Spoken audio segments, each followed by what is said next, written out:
विवेक यादव जी, गाजियाबाद से। राधे राधे। राधे राधे महाराज जी।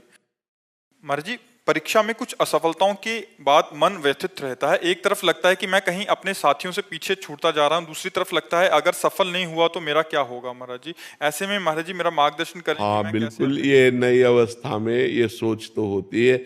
अगर बच्चा हम एकाग्रता पूर्वक अपने पाठ को, तो हमें लगता है कि फेल कैसे हम हो गए।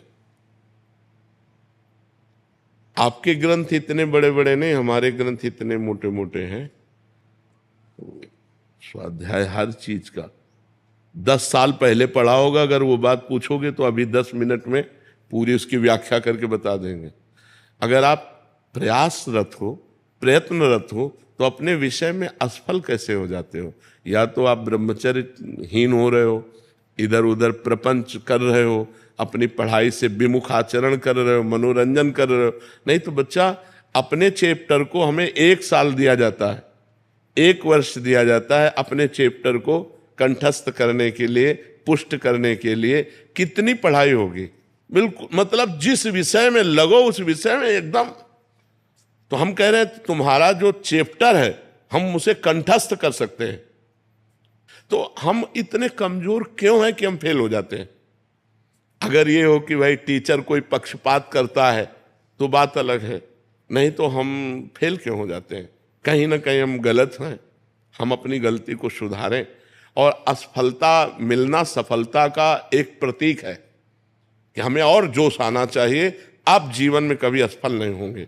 रात दिन पढ़ाई करो, ब्रह्मचर्य से रहो, भगवान का नाम जप करो, माता पिता की आराधना करो। कौन सी उन्नति जो तुम्हारे चरणन चूम ले, कौन सी उन्नति जो चरणन चूम ले।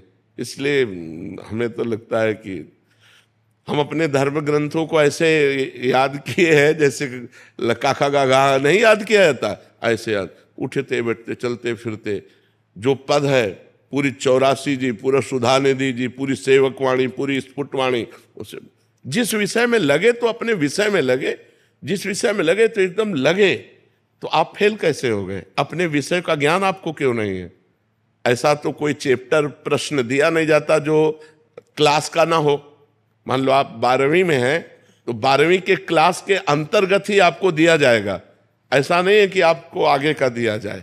आप जितनी क्लास में पहुंचते जाएंगे योग्यता, उतना ही आपको प्रश्न दिया जाएगा। तो हमको अपने चैप्टर को घुस करके घुन की तरह लगना चाहिए। जैसे गेहूं में घुन लग जाता है ना, पूरा खोखला कर देता है, ऐसे में अपने चैप्टर में लग करके पूरे चैप्टर को अपने माइंड पे बैठा लेना चाहिए। हमारा माइंड बहुत विस्तार से है, अनंत जन्मों के संस्कार भरे हुए हैं। छोटी सी चिप में मन की अनंत जन्मों के, तो ये सब पूरा आपको भर लेना चाहिए। कहीं ना कहीं आप प्रमाद कर रहे हैं, कहीं ना कहीं आप त्रुटि कर रहे हैं, उसको संभालिए। नहीं तो ये निराशा ऐसी बढ़ जाएगी कि जीना मुश्किल हो जाएगा। बच्चे, अभी बच्चे हैं ना, अब जैसे देखा कि जैसे इन्होंने कहा हमारे दोस्त सफल हो रहे हैं, तो दोस्तों के सामने नीचा, घर परिवार में जाने पर कि यार हमने यार इतने रुपए लगाए और तुम फेल हो गए, यार ठीक नहीं है। अब वो अंदर से इतना घुट जाता है कि उसे एक रास्ता दिखाई देता है। ऐसे कोटा में बहुत से बच्चे जो करते हैं, उसका कारण है कि उनको एक रास्ता नजर आता है कि अब मित्रों में कैसे जाऊं और घर के परिवार वालों को कैसे मुंह दिखाऊं। हर जगह ये आता है कि फेल फेल फेल, तो इससे अच्छा है कि हम कर लेते। कोई रास्ता थोड़ी है। आप भूत प्रेत बनोगे, फिर नाना प्रकार के और दुख भोगोगे।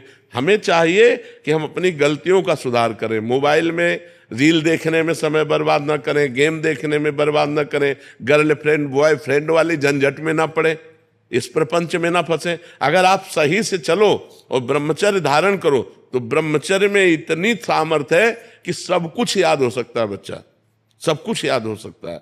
तो आप निराश मत हो, संयम में चलो और आगे उन्नति को प्राप्त हो। ऐसा नहीं कि बराबर अवनति हार ही हाथ लगेगी, ऐसा नहीं है। आप प्रयासरत रहो। ठीक है।